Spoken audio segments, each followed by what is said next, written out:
Dans une analyse publiée aujourd'hui, Dominique Waghorn, rédacteur en chef des Affaires internationales, a souligné qu'il est généralement admis que les attachés de défense jouent un rôle dans la collecte de renseignements, une pratique souvent tolérée par les pays hôtes. Ils pourraient recueillir des informations sur la production d'armes ou la construction navale, mais il y a des limites à ne pas franchir. Dans ce cas, le gouvernement britannique estime que les Russes ont dépassé ces limites. La décision d'expulser l'attaché de défense russe n'a pas été prise à la légère, étant donné les répercussions potentielles.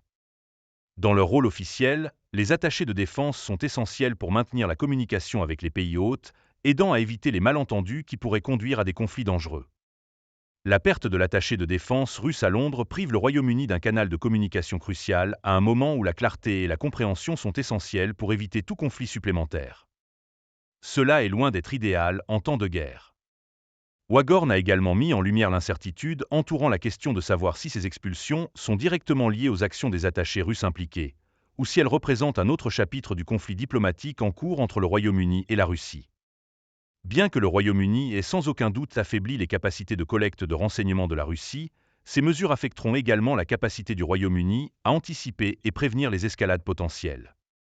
La situation pourrait s'aggraver si la Russie répond par des mesures de rétorsion similaires.